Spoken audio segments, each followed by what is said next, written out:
Channel 4's John Klimak picks up that story. He's live above the scene in Chatsworth. Hello, John. Hello, Fernell. That light that we've been talking about, it's very similar when you're on the road. If it's red, it means stop. It's a simple light, but it caused a major crash. From above the scene, you can see the devastation, but it is beneath it that the NTSB needs to get to find out exactly what happened and why.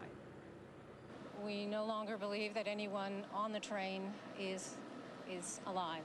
Noon, one day after the deadly train crash, before the rescue mission was ended, Metrolink shared grim news, and then this. Our preliminary investigation has shown that it was a Metrolink engineer that failed to stop at a red signal and is the probable cause of the accident yesterday that has caused so much pain to the Metrolink family.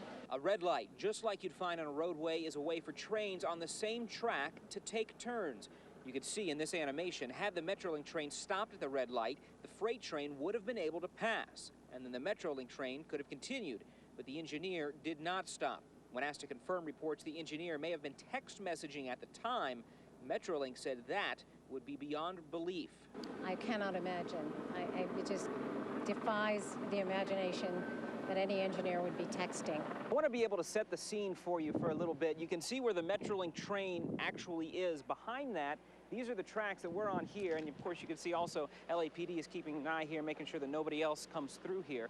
But further down these tracks, again, this is behind the Metrolink train, this is the last interchange that train went through. This is the last one where it could have stopped at a red light. This is where Metrolink says it did not.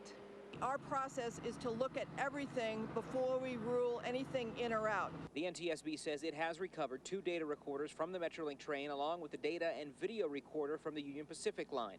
The hope is that they will shed light on the darkness that's fallen on so many victims and their families. Such things as the speed of the trains, the brakes, any other kind of mechanical signals that the equipment provides, when the horn was last sounded. All 3 crew members on the Union Pacific train survived. Only the conductor survived the Metrolink. The engineer in the front of the locomotive did not. And now Metrolink hopes the community will not lose faith in the integrity of its system. We want to have an honest dialogue with our community and let you know that we are out there for you. We are here to serve the community. And at this moment, we must acknowledge that it was a Metrolink engineer that made the error that caused yesterday's accident.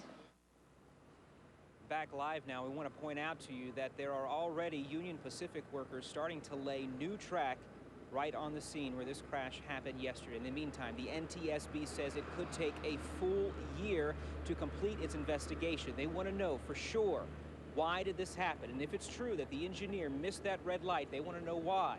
So something like this doesn't happen again. We're live above the scene in Chatsworth. I'm John Klimak, Channel 4 News. Thank you, John.